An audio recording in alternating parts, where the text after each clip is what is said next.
Hey everyone, welcome to episode 2 of the Board Pod. We're excited to have you guys here today. Hey Sam, how's everything going? Good. Welcome back to version 2 of episode 2. Yeah.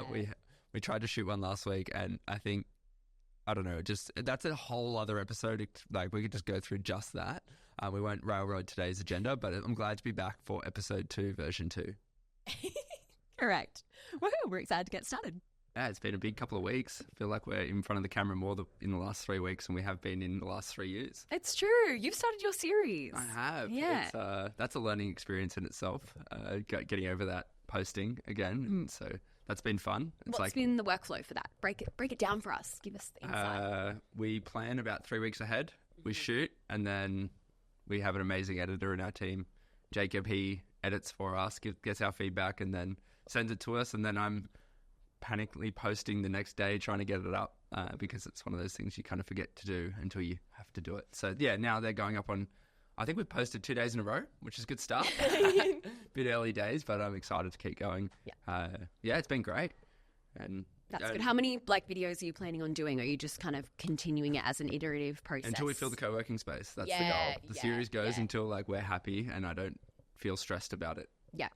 Have you felt with the co-work space opening up? So for those who don't know, we've opened up a co-working space in Sutherland Shire called Third Row Co-working. We had our launch party last week, actually, which we can go into detail with in a bit. But talk to us about that process of you filming the videos, but also working through filling it up. What's that like? Yeah, I think it was the day before the launch party, and I had one of those moments where you're like, is this going to work? Feelings. It's just a genuine, oh no. We've just done all this work, and you're kind of going in blind faith, and not thinking of the future. And then the future came very present the day before the launch party, and I was like, oh no, what have we done? No! It's a genuine feeling that happens. It doesn't matter what business you're doing, you'll have these moments. I think it's once every 10 days, you're going to have a day where you're going to feel that way. And if you're not pushing hard enough. And so, yeah, I think that day was like, wow, we're going to do it. And then the next day we had the party, and then the next day we just have tours booked in and people coming in and doing trials, and the energy starts to build. And I've just been feeding off that energy from people coming in, taking photos and putting it on their Instagram story. I mean, if people don't love the space, who's going to share it on Instagram? Yeah, that's a good read. I like the sentiment analysis. I know that's me being a nerd, but yeah. Yeah, cool. It's very hard to get people. I don't think many people have shared Vonnimedia as our business on their Instagram stories except for our own staff. They should. No, but it's a good read. Do people like the space? No one's going to share it if they don't like it. So that was really cool to see last week, and just having people in chatting. So cool. We're meeting really great people. So many. I think it's amazing whenever we see a new person that's signed up for a tour or to get to know more information. It's I'm so excited to get to know them. Don't worry about the space. We can go out to coffee and just get to know each other. Can we just be friends? Yeah. Well, I mean, they're on a similar path in terms of building something and putting that risk out there. And I think when you get a co-work space as well, it's you're putting I don't know. Taking that extra monetary step to invest in your dreams. Yeah, definitely. And I think that that's the kind of person that we love to be around. It's that they're happy to take those risks with, something like that blind faith. They're doing a blind faith move by 100% putting themselves in that space, not knowing whether it's going to make them more productive or not, or whether they're going to meet the right ecosystem of people or not, but they're just doing it anyway. Mm-hmm. Love that. You guys are our people. They are our people. It was great last night. We was here pretty late, and there was another lady working here, and she said, she was still there at 10 p.m. Yeah, it was hustling on. Yeah, and just she's like, I said, "Oh, how's the trial going?" She goes, "I can't imagine a life where I'm not in here now." And I was that's so nice. That's so crazy because we are offering a trial period for people to come and at least experience a space. And they said, if I didn't have that trial, I don't think I would have seen the value. But now it's I actually love my home again. Which is an interesting argument because I think a lot of what you see on social media and if you go on LinkedIn right now, it's just all I want is remote work. And so I think a lot of these freelancers that I have been remote working for 20 years or 10 years and now all I want is a home that I love. And so, I mean, even you and I are starting to experience it again where we come home, we're wow, we love our home. It's no longer this place of just, I've got a bunch of work to do. I'm just going to focus on work, and we're actually having that separation again. Yeah. It's a bit of a countercultural, message. And people got to find what works for them. But it's a real feeling. I think even if the messaging is kind of oh, that's an interesting angle, it's it's actually a genuine feeling that we all go through if we're working from home. Yeah, exactly. And that separation gap between home and work is so powerful. Yeah, you just got to do the math in your head around like, hey, if I'm here and I'm healthier mentally, I'm, you know, also abundance of people around me, and just we've made that environment intentionally like quite calming and quite just like aesthetic and clutter free. Like it is a very pristine space, and we want to keep it that way so that people just come in feeling like their head is clear. Yeah, just completely clear. It's like how we both would love our house to be all the time. We don't have to talk about that. Yeah, we'd love to walk in the house and this is pristine and like head clutter free. We have a golden retriever puppy, enough said. I'm blaming it on her. It's definitely not her. Yeah, it will be her when we come home after being at work today and she's at home. Yeah, I chucked her a few bones. Did you really? Oh, that's good. She wasn't having them when I left. Yeah. Anyway, doesn't matter. But yeah, it's been, even doing the economics in my head, I was chatting to a few people here who are all charging by the hour. Yeah. And I was like, if you can be like 10% more productive here, it pays for itself. Yeah, seriously. And like everything else is upside. Yeah, definitely. And we're a marketing firm, so like we'll give you all work. Don't you worry. Don't you worry. If that's our job. We will make sure that you leave in a net positive position. Yes. So it's been really cool. I don't know, meeting new people has been good again. It's just a reinvigoration and hearing what different people do. And it's exciting. Well, we'll keep you guys updated, you know, just how the space evolves. And, you know, we've just built it to launch, but I feel like there's going to be a lot more to come. And yeah, I'm really excited to give you guys insight into how that's going. We're, like we said, we run a marketing firm. We are not in the business of co-work.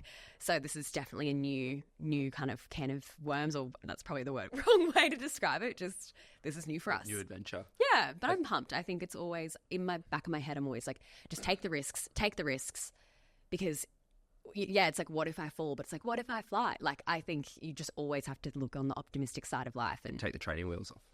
Yeah, pretty much. And like if you fall or like you lose money, it's like, come on, like life is not that serious at the same time. Like just have fun with it and give value to people. Like, you know, use that energy that you've been so blessed with to do good things. Yeah. One thing a stark reminder of what I've learned this week is give people the information up front so that they feel comfortable coming in. So like the first couple of tours coming through or trials, I didn't tell them where to park. I didn't tell them how to get access to the Wi-Fi. I was just like, come in. Yeah. It's like, okay. I'm like walking into a new space. I don't know what to expect. Like, what's the process? How does this work? How do I get the app? Like all these things that obviously it's so important in the life cycle. But I'm just like, just come in. It'll be fine. I'll show you when you get here. But it's very real anxieties for people. 100%. Like, so that's a big reminder for me. It's like I've been coming in here for 8 weeks. So it's like the blind spot for me. Yeah. True. And so that was a good reminder of, so very quickly built a bunch of onboarding emails for people. Oh, good stuff. After the first feedback of like, I don't know what I'm doing. I don't know where to go. I don't think this is right for me. It's good advice. Like if you run a business, like even just for onboarding new team or even like 100%. For client visits and stuff, like make sure you give them that really good experience that they feel really comfortable going in. I love that. Yeah, it was a big reminder of like, it's the little things like that actually make the experience, that first interaction with the business or brand so much more positive than, you're smart enough to figure it out. Take the decisions away from people and make it really clear. So true.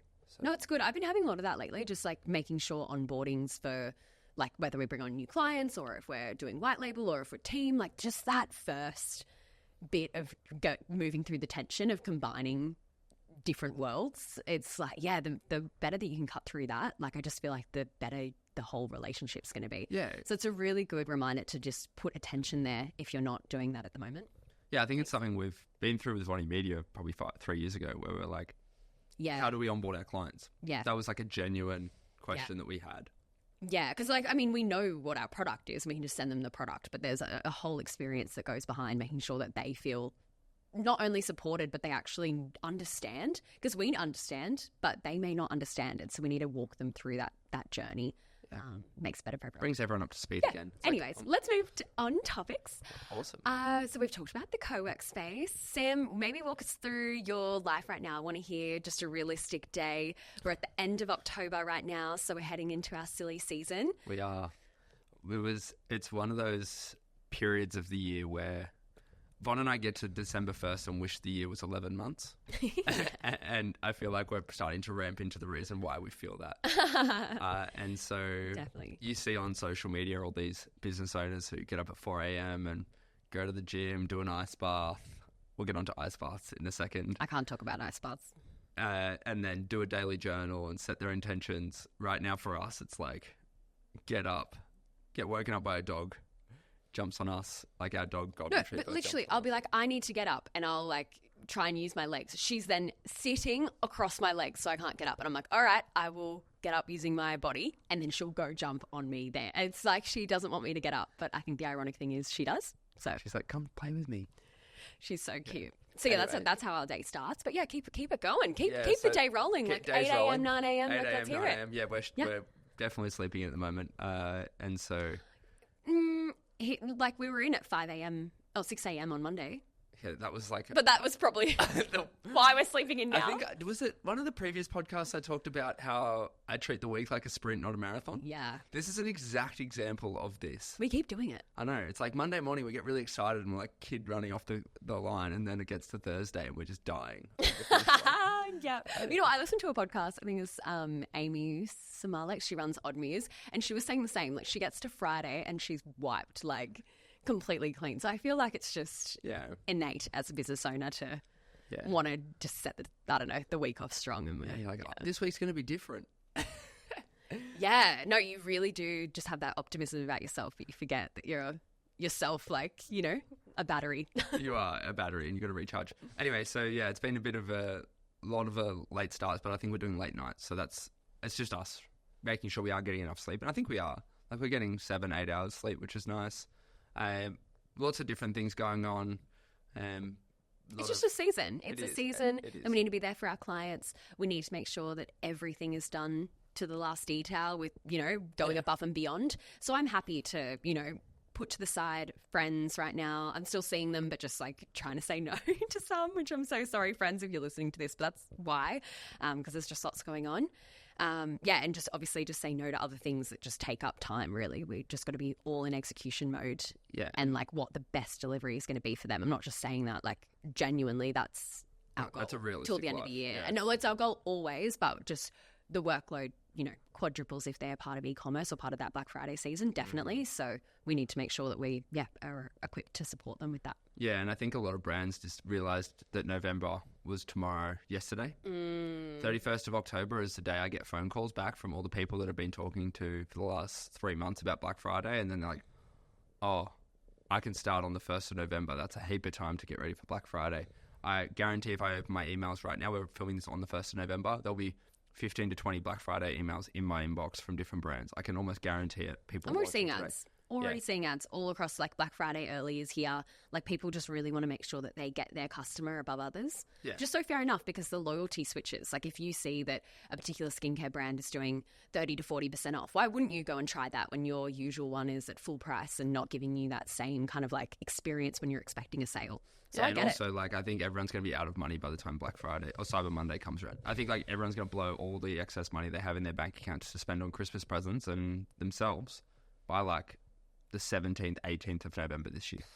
Like, Click Frenzy's what, 13th, 14th? Yeah. In Australia? I'm not sure about the US. The 12th. But yeah, 12th. No, I mean, yeah, whatever. Like, the first, if you go early. No, I'm just kidding. But no, I agree with you. I think it's just also, we have a lot of brands that really care about brand, and I really care about that as well. And so if we need to also balance that, then that's always the conversation that we're trying to, you know, leverage what their goals are. Brand is such an interesting statement. I'm like, what do you mean by that? Just so for people, like, it's a really hard thing to put into words. I mean, it is, but it isn't. And balancing brand is like knowing what your audience appreciates, which is not being loud during the retail season, or just purely focusing on the quality of your goods, or, you know, being able to, What does that, like, balancing brand mean? Balancing brand is almost this like dance around what you stand for and what you're willing to represent for the quality and product of your products, basically. Mm-hmm. So if you have a brand and you really care about the quality of your materials, that entire like brand presence of how you show up, people don't want to be associated sometimes with brands that are constantly on sale or are constantly just adhering to all the retail noise. I get that that's the way that you can really supersize your sales, but I do think that you risk then, you know, deprecating your LTV, so your lifetime value of your customer, because they're then not really bought into the brand. They're just taught to wait until those retail points. So it's a thing that we balance all the time. I think it just comes down to the goals of the business owner, what they're happy to flex. But I also think if you are wanting to really win in the media buying game and in the meta game, it is about high volume of creative testing, little spends to get the big wins on the ROAS, and almost compromising that quality a little bit so that you can actually get the cut through that you need. So, can I share a controversial opinion on this? Yeah. I think this is a small business problem.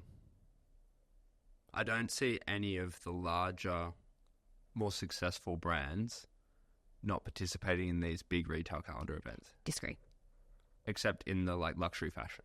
It's probably the only space.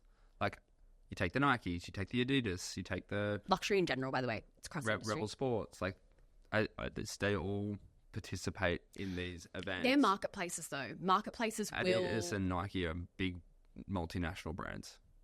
Are they participating in it? 100%. You reckon? Yeah. Going to JD Sport, all these big retailers. Marketplace once again. Big retailers that are selling these brands that we all look up to as you look at their non-word market, you know exactly who they are. And so it's I hear it from small businesses, I want to protect margin. Protecting margin is a very different argument to protecting brand. And I think protecting margin is really important as well, so you understand your business. But this argument that you're going to get the sale anyway is always one I actually disagree with a lot of brands. But I think you do need to measure how much you do and when you do it. And I don't think many small businesses actually look at the percentage of their sales that they give away as discount. Yeah. Because that's actually marketing spend. If you actually break it back, it's we call it opportunity cost. Yeah. Of if you were to sell this at full price, what would you sell it at? Therefore, if you actually considered your percentage of sales that you use on discounts, which all of your reporting tools do, if you use a Shopify store, you can look at this. Yeah. Look at that over time and see, are you as a business getting addicted to this concept of using pricing as your lever to engage people? Yeah. I see it with brands where they've gone from 2 to 3% of their total sales in discounting to 9%. It's you've tripled your discounting in a year. Yeah. And it's very hard to... You've then got to wind it back, and you've got to do it slowly. It's like getting off an addiction to caffeine or nicotine or anything like that. You have to wind it back, but it's something you don't realize until you're pretty far down the path where you're running a sale every week. I don't think the time to protect brand is in Black Friday, Cyber Monday. The time to do it is on that, every week that you're in August and September and October. What are you putting out into the market, and are you releasing new products? Are you creating more hype around great product? Or are you just relying on discount codes and pushing out messages that are just sale, sale, sale? That's where the brand damage comes into place, and you are training the customer there. You are not going to sell anything in November if you're not on sale. You'll definitely feel the pain. So anyway, it's just an interesting argument because it's you hear all year, I'm not going to participate in Black Friday, but they're doing 10-15% off site-wide throughout the year. It's just a counterpoint to your... protecting the brand conversation. It also comes down to inventory. If you don't have a lot of inventory, why would you try and sell it at half price? 100%. You know what I mean? That is a great argument. That's where the opportunity cost is a real cost. Yeah. So when I say the percentage of discount is an opportunity cost, if you have limited inventory and you know you're going to sell it, you shouldn't discount it. Yeah. It just comes back down. Some people do it for the passion of it. Some people do it to be associated in a particular brand mix of other brands, and they're happy to miss out on what would be those amazing sales that those other brands do. It's industry it's all about that positioning. Agreed. And so I do really care about that, and I really hear out our brands, and I won't do the high volume, lo-fi, low cost model for brands like that. But for other brands that just want sale, revenue, and to really be able to build and get awareness as cheap to hit all their knots and crosses to be profitable. Yeah. As in a sustained way that otherwise the economics don't work out. If you're in, say, skincare, typically your CPMs are really high because it's just a really competitive space. A lot of the FMCG brands just put so much money in there and have content for days, and then you've got your small business $25 product. It is hard to be able to compete for that. Though, once you get onto a product that you like, the lifetime value of a customer is so large. That's true. You'll buy it 20, 30, 50 times, hopefully. Yeah, so if you acquire them for 20 or you lose money on the first sale and your product's good, this always comes back to the same point, which a lot of people don't think about, is your product actually good? And every business owner thinks their product's great. Yeah. Well, I mean, the market will tell you. Very, very quickly. Yeah. And like actually having that hard look at yourself, like, is our product good? Return rate, customer sentiment.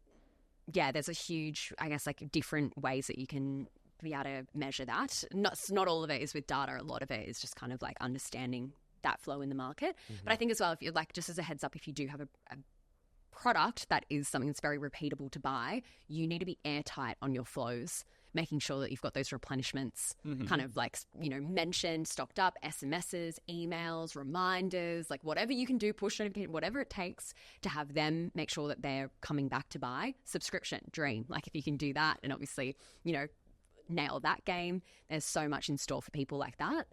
Yeah, but unfortunately, that game of a low order value product, unless you can really nail that retail wholesale game, you're going to have to get savvy on how you kind of measure your success and not just always rely on a sale. Maybe, or you can. Yeah, it's going to be unique and independent per brand, which is why we do things very bespoke. It's never just like... Yeah, everyone's like, can't we just do it out of the box? I'm like, no. Like, not really. There's a reason why we aren't a subscription service that is just an automated system. There's a bunch of people trying to do that. It doesn't work. No. Right. Your brand needs to care. Every dollar counts. Like, don't be stupid and try and get, you know, a third of the price for a service. I don't know. That's just where I'm at. I'm like, see the value. I've not seen a single business that's successful using AI to do marketing. I mean, look, I think AI is getting more and more powerful where you can get like full hands off. Like name one business that's full hands off that is successful. Probably not the businesses that we look at, but I think probably in like your SaaS and stuff, they've probably got a bit of a model where you can get like AI videos, AI copy. I'm not saying I would ever want that to go out and field for my brand or that I would ever do that for a brand with the current product suite of AI that I can see. Look, I'm being naive in that. There is going to be some sort of genius out there that's cracked it really well. And if you know them, please introduce them to me because that would be really great. But it is, look, it's something I think about all the time. Like it's an amazing tool, AI. And like we do use it for like inspiration or trying to understand how to obviously do things in life. We use it to be faster, but I just don't think you can go full hands off. No way. Like I've seen so many like SaaS companies being like, pay 3% of your ad spend and we will build and optimize all your ad accounts using AI. And then I see them and they're just rubbish. Well, yeah, they're half of the metric. Like, it just doesn't know how to manually interpret the data or understand what's really going on. I get that it's an AI, it should be able to.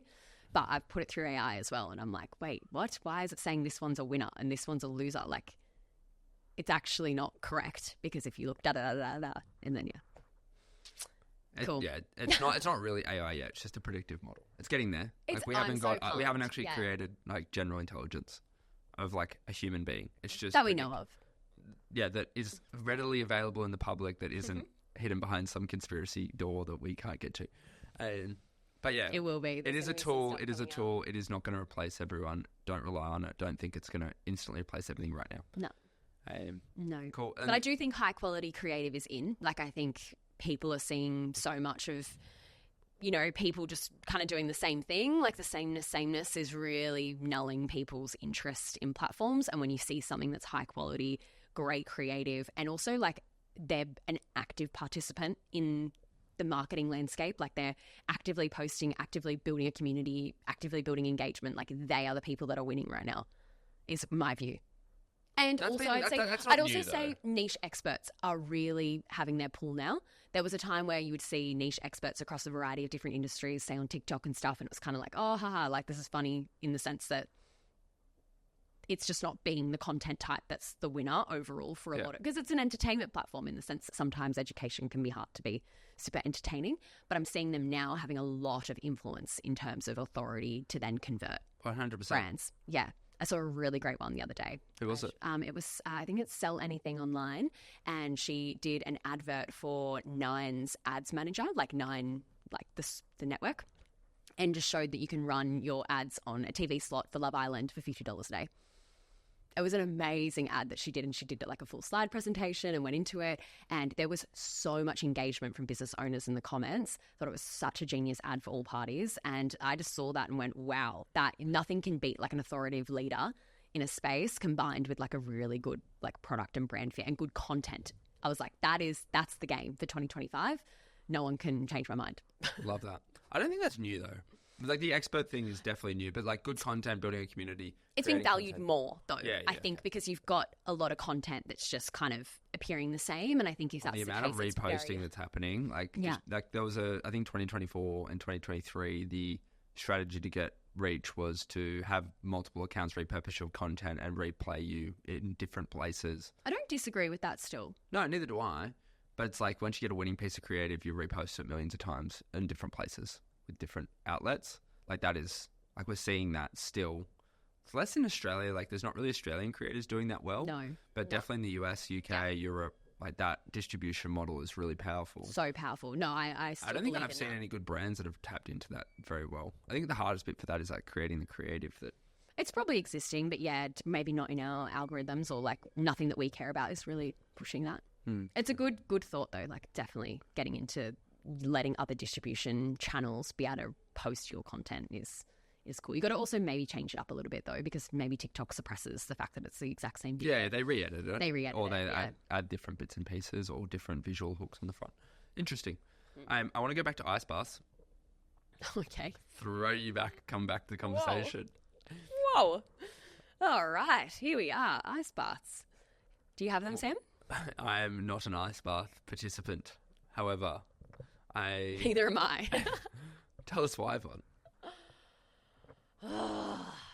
All right, I'll give the people what they want to hear.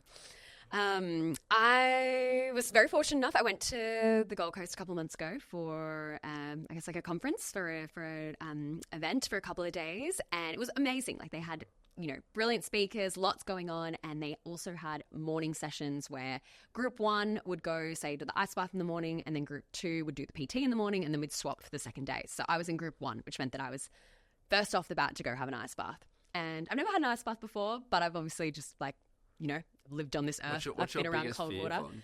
I hate like jumping into like high water, into like high cold water. Like, I hate that. Yeah, and what did I do? I can't dive. You can't, Von. I can't dive like at any distance of water. It's like the most random thing about me. I think. Yeah, that's diving into water. Yeah, I mean, I will dive into the water. It's just not going to look like a dive. Like my legs will go into the ball, and then I just have my arms out, and then my head stays north. Like I can't grasp the concept of going head first. Yeah, I think that's what it is. No, yeah, like my body just literally goes like, that makes no sense. Yeah, it's a danger. I think so. There's something wrong. And whatever. And I remember we were in Europe, and I was like, I'm going to take Von adventuring, and we'll go out and we'll go and do something that's very memorable. And so I was like, let's go canyoning.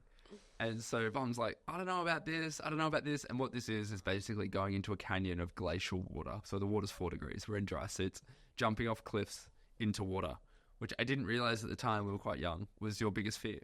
Yeah, it's the worst. And so I have now learnt that. I was just crying at the top of the rock, the first rock. Which was I was like, it'll get easier. And the guy's like, it's not going to get easier. And we've already been canyoned in. We had to like excavate me out. Evacuate you out. Sorry, wrong E word. I know. That was like, that first jump was scary. That last jump that I saw you guys go. Anyway, not for me, just not my thing.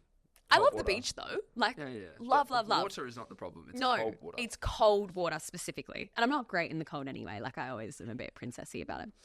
Anyway, so I knew this first morning it was ice bath time, and I was like, oh no. And it's not like ice bath like you do it in your own time. It's like Serenity. It's like with like 100 other people.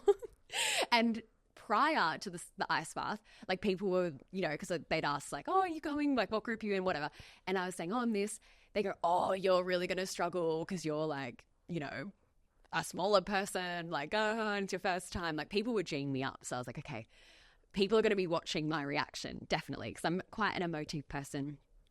I'm entertaining. So I was like, okay, I'm going to be a bit of a star tomorrow. So I've got to be ready. I've got to be prepared. So prepared, right? So I go back to the hotel room. I'm like procrastinating, and I'm like, okay, it's like 11:30, 12 o'clock at night. I need to go to sleep so that I can wake up for this ice bath. And I go, I just wish I could be more prepared. Like, how am I going to make sure I crush it tomorrow? And then I was like, wait, I can be prepared. And so I literally went into the shower and had a cold shower for 3 minutes. Like, I set a timer. I was literally, I got through it, and then I was on top of the world. Like, obviously ice baths have those great benefits, or like cold showers have those great benefits. I was on top of the world. I could run a marathon, and that was the problem.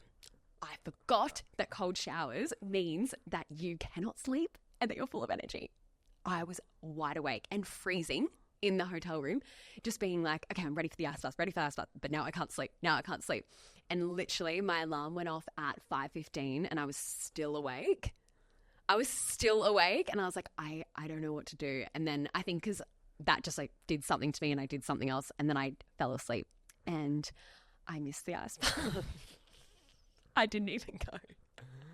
I missed it, and then everyone asked where I was, and I was like, I couldn't make it. But I was like, I'll see you at the PT session tomorrow, and everyone was like, see you tomorrow. I was like, see you tomorrow. And then me and this woman were talking, and I was like, see you at 6, and she was like, 6:30, and I was like, 6, and she's like, 6:30, and I was like, 6:30? All right, 6:30. I'll see you tomorrow at 6:30. So I'm going down. I got up and I was like, I'm going to put on like an Under Armour headband, like absolutely crush it. My hair was having a really good ponytail day. I was ready to go down and do my PT session and crush it because obviously I had a lot to make up for missing my ice bath. Yeah. And I get down to the ground level. There's no one there, like not a soul. And I'm like, that's all good. They're probably just in the basement. Like that's how you get out to the golf course. And then I got down to the basement and there's no one there either. And I'm like, oh no, what have I done?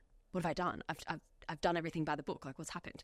And so I'm going through like the agenda, and it said like meet at the ground floor at 6, and then you get taken away to then start your PT session wherever you go at 6:30. And I was like, oh no, what? And so I literally went up to the hotel room, did like a pathetic 15-minute workout. That was just full of like, I don't know what the word is, just. I was wrathed, I don't know, just raged. And then I got there and then everyone was like, where were you? Especially the person that told me 6:30 and I was like, ah! And she was like, you're so funny, why didn't you go? I was like, oh, I didn't say anything. And she's so beautiful, so bless her. So I just kind of went, oh, I just had emails, which was kind of true. I did emails after that because obviously I didn't attend the session. So no ice bath or PT at the conference that was all about self-development. So you can see how we don't participate in these far out activities that everyone says you should do. Maybe we should actually do it. When we do like the little things, we feel so good about ourselves. I remember there's this one day I remember you and I went to the gym. We got up in the morning, we had a coffee. One time. I have this. Our friends do it every day, Sam. We've done it once. We got up in the morning, we had a coffee at like 5:45. We went to the gym at 6:15. And then afterwards, we went for a swim. It was like 8 o'clock. And we're like, wow, we feel amazing. We should do this every day. And we've never done it again. That was a year and a half ago. I reckon it was longer. Yeah, I still have that vivid memory and the feeling. I'm like, wow, this feels great. Yeah. Anyway. Well, look, we're going into summer, so maybe we should...